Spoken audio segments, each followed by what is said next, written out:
Hey guys, welcome to Cricket Fanatics Magazine. This is your daily show. I'm your host, Khalid Moeddin. This is the show where we talk about all the major talking points in South African cricket.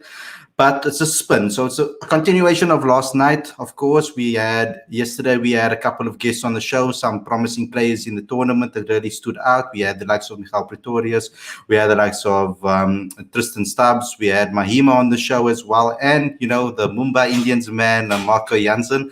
We had a few jokes flying around about him and signing his contract, etc. So that was a very fun show that I want you guys to go check out. It's on the channel, so you can go ahead and look at that one.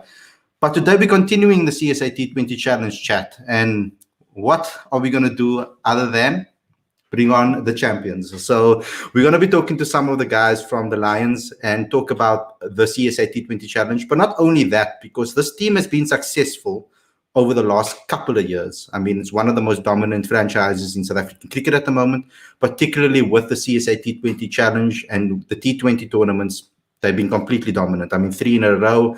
The Mzansi Super League, you can talk about that. I know it's not 100% linked, but it is kind of linked. And I think some of these guys are also obviously part of that tournament. These guys have won it for both the Josie Stars, as well as maybe one of them winning it for the Paul Rocks. So they have some instinct when it comes to winning big tournaments in T20 cricket. And we're going to get them all on the show. But before we get going, you know what you guys have to do. You have to subscribe to the channel, click that notification bell for all future videos. Now, I'm going to be putting on the live chat so that you guys can obviously get involved. You know that I'm going to be busy with the panel, and I won't be able to see all of your questions and your comments. So if you want your comments to be seen and you want your comments to be read out or your questions to be asked to the panelists, then please hit the bottom left of the live chat. There's a $sign. Click on that and contribute to the super chat. We've turned it on right now so that you guys can do all of those things. So let's bring on the panelists. So we've got Wiaan on the show, we've got Bjorn on the show, Reeza, and of course Beuran Hendricks. So welcome to the show, everyone. I'm really excited about this. Let's get straight into it. I'm going to start with Reeza. Your mic is currently on because I'm going to be controlling your mics at the moment because so many people, it's difficult. So guys, just bear with me. Reeza, top run scorer in the tournament, first and foremost. I mean, the Lions winning the tournament, you being pivotal in this whole, in you guys winning the tournament, of course, with the bat. I mean, first and foremost, 3 in a row now. I mean, what is it about you guys that you just keep on winning all the time, especially in the T20 format? Yeah, I mean, I think we have a good team, a good squad. The depth in our squad has shown we have. I think it's all in all, obviously a good team, good coaching structure, good coaching staff. So I think a lot of experience to combine with a better youth as well. I think that's obviously getting us over the line and winning those close games. Yeah, I mean, the obvious answers will obviously be like the Proteas and all of that, but it's not actually necessarily always the Proteas guys that are always performing. I mean, you got youngsters that they've also performed quite well throughout the last 3 years I'm talking about, because there's some tournaments that you didn't really have them available to you. So, and you have had a switching coaches as well during that period, but you still managed to perform. Can you maybe give some insight into what that team ethos is like and how you guys pass on that knowledge amongst yourselves and the rest of the team? Yeah, I think that's what I touched on, the depth of the squad. I think every game someone else stood up and won the game for the team. So it's not necessarily the Protea guys, as you mentioned, but every game someone put up the hand and put in those big performances. But over the last couple of years, like you said, 3 trophies now, it's mainly a core group of players, and I think that boils down to experience and guys being in those situations and winning those games. But then obviously guys coming in and learning from those experienced players and also contributing themselves and having that confidence around, I suppose, where they know there's guys next to them that can do well and contribute as well. So I think that takes the pressure off them. And when I got to play as well, I know that there's 2 or 3 other guys, 4 or 5 that can do the job for the team, you know. So I think, like I said, that added pressure just gets taken off. Yeah, so I'm going to go over to Bjorn because, I mean, the pitch, and people spoke about the conditions in Durban. You played on different strips as well. For seamers, I mean, I think I heard Lizard Williams speak about it actually in one of his pre-match interviews where he spoke about he actually enjoys bowling in Durban, he says, because of the movement and those type of things. Can you maybe give some insight into, as a seam bowler, what made you so successful there? Because I mean, geez, there was one of the games where you you were incredible. I mean, more than one, of course, that you were really good in and very accurate in. But it's about the consistency for me, man, and the way you were quite economical as well. I mean, for 2 for 7 in one of your matches, I mean, that was quite an extraordinary performance from you. But in those conditions, Durban conditions particularly, can you give me some insight as a fast bowler, what it is like to bowl there in Kingsmead in that conditions? Yeah, just let me know if you can't hear me. The wind's quite bad, yeah. Yeah, so in the Durban conditions, we always know it's quite difficult for seamers. A little bit more spin friendly over the last few years. So I think for the bowling unit, it was just about adapting to what we had. After the first game, you know, there were a couple of good performances and a couple of sort of average performances, but the guys adapted well, and you saw that in the second game where we came out and we just told ourselves, you know, make sure that we're as accurate as we can be, we're as economical as we can be, and that just continued on throughout the tournament. So I wouldn't say there was sort of demons in the wicket. You know, it was just about intelligent bowling and consistent bowling, and the bowling unit actually sort of gelled well when it came to that. Now, we had a talk before the season started. It was, and you spoke to me about how much you learned from Shah Langeveld with regards to bowling Yorkers, etc., and working on that game. We saw you implemented quite a bit in this particular tournament. Are you feeling a lot more comfortable now with that part of your game? Yeah, look,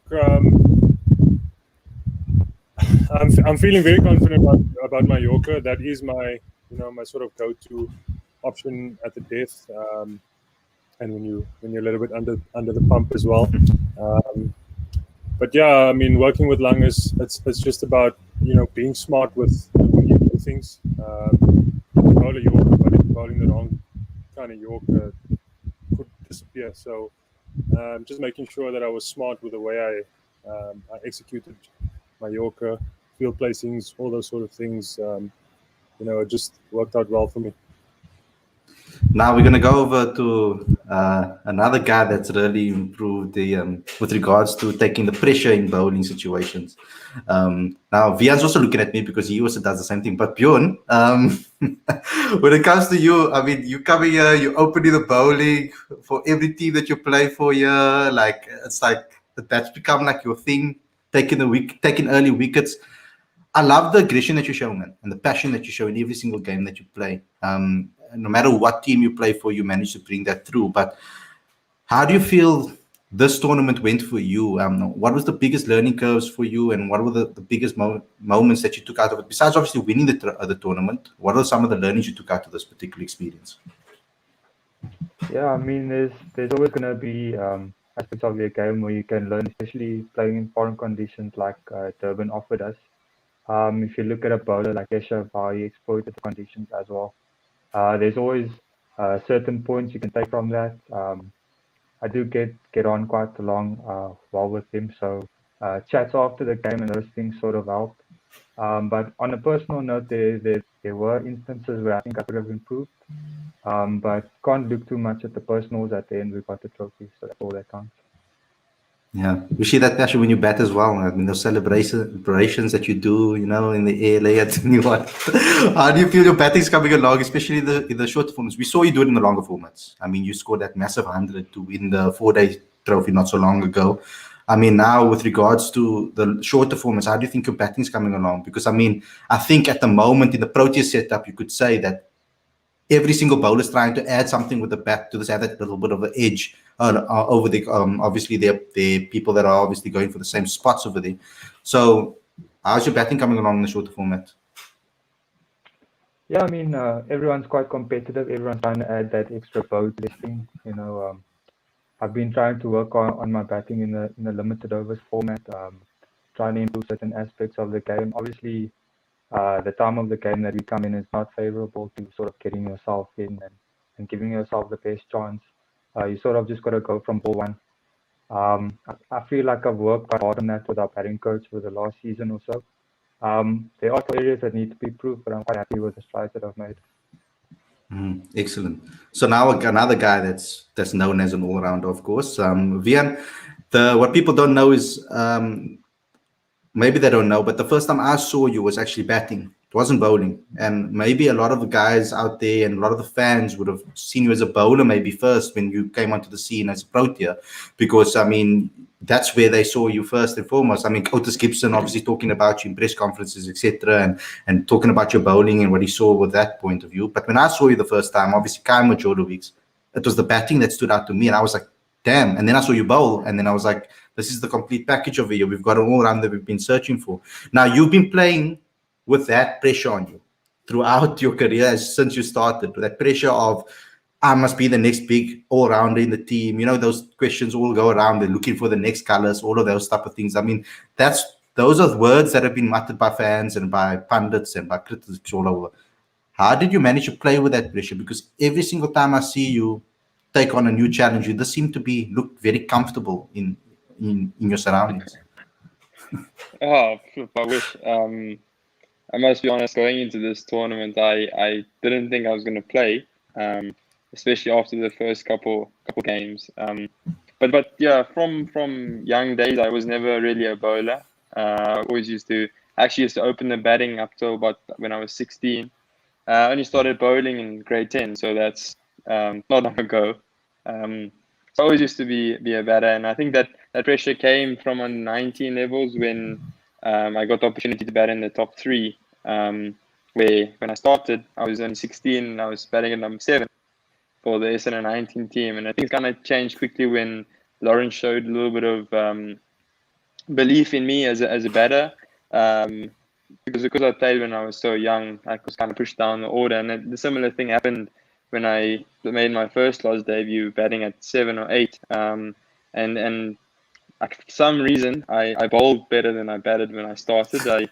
I got a couple of wickets up front, and I think that's when it kind of started, where I think people saw me as a lower order batter or an all-rounder, but more somebody who could bowl, and that's the opportunity I got for the Proteas as well.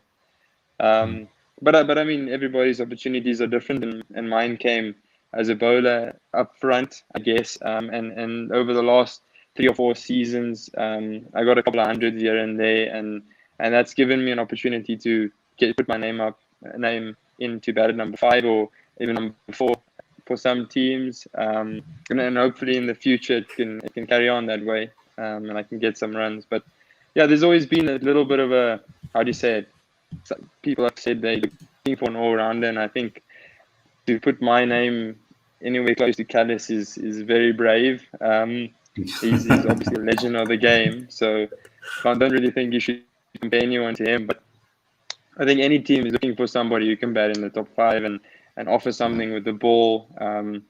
And it's easy to throw those remarks on a young kid, but I had never really took it to heart. I always just try to focus on what I can contribute to the team, and that kind of takes away a lot of that pressure of being kind of named Baby Callis or something like that. So yeah, that's kind of how I handled the situations, and yeah, I'm just happy that we just won the T20 comp, and I mean, it would be incredible if we could make it 3.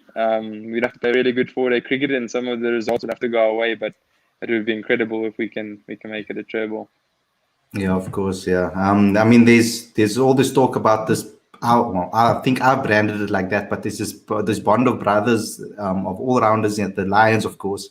We had previously, obviously, like the likes of Michal that is left now, but you got like Delano Potgieter, you've got Dwayne Pretorius, you got yourself, all of you guys competing almost for the similar spots in the team and for the national side, all of that. But what I've noticed when I speak to you guys is even to someone like Dwayne, who's older than you guys, talking about how much he learns from you or how much he learns from Delano and vice versa. Can you speak about how you guys help each other actually perform the way you guys do despite the competition? Yeah, I think the nice thing about the Lions team or the environment at the Lions, it's all about almost giving back to your teammates, and it's more about the team winning than really you standing out, I guess. And I think that's why there's so many guys putting up their hands, and when you get the opportunity, a lot of guys put up their hands. It's obviously sad when guys have to miss out, but having 3 all-rounders in the team who've all got some runs and taken some wickets for the team, it makes it really competitive. And it's all different in many ways, but somebody like Lano, I mean, I admire his swing when he's power hitting pretty much every ball he faces. So I'm always learning from him, and makes him such a good ball striker. And Dwayne is obviously one of the most intelligent all-rounders around. He's kind of figured it out over such a long period. So there's always something you can learn from your fellow teammates, I guess. And I think we don't really focus on the negatives, more on what we can do better, and that takes that pressure away from us as well. Having 3 all-rounders all competing for the same spots, we're just all trying to be better every practice session and every game we play, which I think helps a lot when you're worried about team selection. Of course. Reeza, we heard how Bjorn backs his batting over there. What do you think about his batting, man, as an analyst? You know, like looking at him and watching him bat over the years. What do you think of his batting so far? No, I'm going to second him. Definitely bad batting as well. He's proven it a couple of times now, so I suppose he wants to be labeled as the all-rounder as well. So you mentioned, obviously, Wiaan, Delano, and Dwayne. I think he wants to fall in that same category as well. Yeah. Bjorn, you're nodding over there. You agree? Don't think I have to say much. I think the 4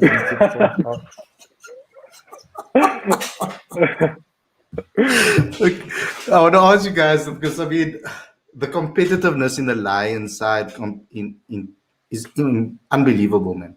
Like for you to be able to, Bjorn, for you to be able to bowl to the likes of those Proteas players, the Temba Bavumas, the Reeza Hendricks, and Rassie van der Dis and all of that, how much does that teach you as a player? I mean, it must be unbelievable for you to experience that on a daily basis. Some boys obviously dream of that their whole lives.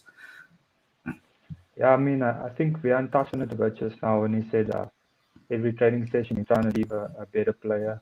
It certainly does help having those world-class players at the training sessions as well. Bowling to Rassie, bowling to Temba.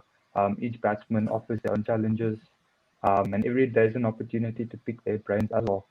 And if you can use those resources to the best of your ability and make the most of it, I'm sure you'll benefit from it. So they are quite intense, they are quite competitive, but it just makes you a better player. Now, Reeza, there's a question that I need to ask you. All players get pigeonholed. You know, you're either a test player, you're either a one-day player, you're either a T20 player. I don't like to do that. I mean, we did a whole show on this channel about we should not pigeonhole players. How do you manage that? Obviously, having to prepare for different formats, and obviously you want to play in all formats for the Proteas, of course. That's everybody's dream. So how do you do that? And how does the people around you help you? I mean, how much do you learn from the younger guys around you? Yeah, I definitely don't want to be pigeonholed as a white ball player. I definitely set myself goals on doing well in 4-day cricket as well to hopefully break into the test team. I think the support staff around me understands that and knows that as well. I don't think they pigeonholed me in that regard. It's more probably from the outside public and outside world kind of pigeonholing me. So, yeah, look, I mean, in my mind, I believe I can still play all 3 formats of the game, and definitely working to try and to achieve that. Yeah. And when you're batting with the younger guys coming through the system, because you mean a guy like Bjorn, a lot of confidence, a guy like Wiaan, a lot of confidence, a guy like Ryan Rickelton, they show a lot of confidence from a young age, you know. Okay, Wiaan is Mr. Humble, so he doesn't like to talk about it. But I mean, like, he's I don't know how he is, because I don't know how he is amongst you guys, if he's more confident amongst you guys, or Wiaan, I don't know how it works. But when it comes to some of the more seeing those youngsters obviously come through the system, like even in the longer format, you've got a guy like Joshua Richards who really backs himself, as a youngster, in the 4-day game as well. How does that help you? Yeah, I think the game's definitely evolving, and there's a lot of youngsters coming through that possess their own talent, and their own way of playing. And like I said, the game's evolving, so they come out with that positive mindset and the belief that they've shown from a younger age coming into the professional setup. So as a player that's been around for a couple of years now, it does definitely influence you. Their energy definitely influence you in some sort of way. And for me, they know what they're doing and they know how to go about it. That definitely helps me and makes my game sort of easier. Obviously, with the help of the batting coach and a batting unit of how to go about things. But like I say, they possess their own talent and they know exactly what they're doing. Obviously, there's learning that takes place as games go on. But yeah, they've got the talent and they kind of know exactly what they're doing. Awesome. Now, Bjorn, I want to go to you again because I'm talking about that specific wicket that you took with Henry Davids. Now, in that match against the Titans, you completely cleaned him up there. I want to ask you about your swing bowling because you said that is something that you've been working on. Is there some sort of lessons that you can give to younger guys? Because I mean, I spoke to quite a few, like Fani de Villiers spoke about it when we interviewed him a while back. We spoke about then we need more guys in the system teaching boys how to hold the seam, how to bowl swing, and talk to them about the physics behind it and about the conditions and all of that. I know you worked very hard in your swing. Like you said, with regards to over the years, I mean, that's been kind of what you've been known for, is your swing bowling and your Yorker ability now recently. Obviously, your pace as well and left arm as well. Obviously, that's the obvious things. But with regards to swing bowling, is there some sort of like a short masterclass that you can maybe give the guys out there, that you can maybe give them some tips from a young age on how they can, implement swing? Yeah, I'm going to give everyone the same advice I was given for the past 11 years. If you're going to try to swing the ball, you're not going to swing the ball. Don't try and swing the ball and the ball will swing. The ball will do the work. That's what I was taught. There's no sort of science to it.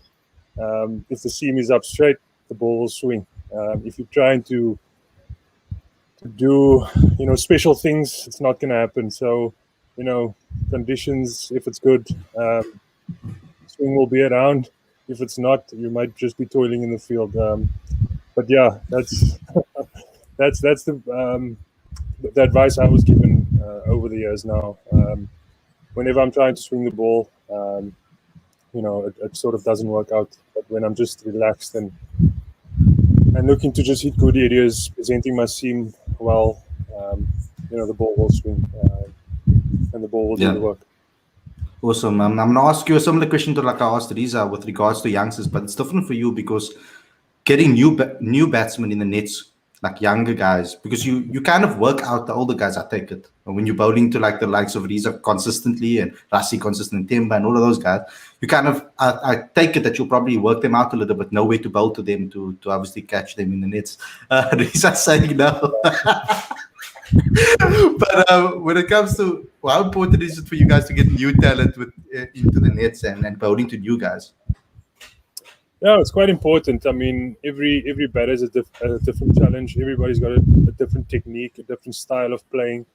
So you've got to challenge yourself with the way they are playing. You've got to sort of improve your game with the way younger guys are playing, with the way the senior guys play the game. It's thinking cricket. It's you're thinking about the game all the time, and you constantly want to improve. I mean, I think that was mentioned a couple of times now. You just constantly want to improve and make sure that whenever you up against the wall, you can come out of it knowing that you're prepared well. I see a fire going in the background. You Brian? Yeah, I'm actually Brian. Oh yeah. You might have to throw more wood there while we're keeping you. Don't want to be wrapping up very quickly. We're wrapping up very quickly. Oh, yes, wait. I'll have to ask you now because Andy Nokia told me that he only buys wood. You mustn't buy with coal. Are you the same guy that says the same thing? Yeah, definitely. It's got to be Okay, wood. cool. Yeah. Me just Okay, awesome. So I'm going to ask you guys now a little bit about the bubble. What it was like to live there, especially the younger dudes. The cool cats like Bjorn over there. You guys, I saw you guys obviously turn on your consoles. You're playing some Call of Duty, obviously Warzone, etc. Wiaan and Bjorn, tell me about the bubble. What was it like? I mean, to be stuck in a place for so long. I mean, obviously you would have experienced it with South Africa. I would like to also know what that experience was like. By the way, Pakistan is a whole different ball game. I mean, not a lot of guys got an opportunity to even tour there. So can you maybe touch on that experience, being in bio bubbles, going from bio bubble to bio bubble, and what the CSA T20 Challenge bubble was like? Yeah, no, you can go first. Yeah, I'll go. You Yeah, can and fight. yeah, Bjorn, myself, Beuran, we're all on the console playing Warzone and Call of Duty. So it wastes a lot of time. It makes the bubble a little bit easier being away from home.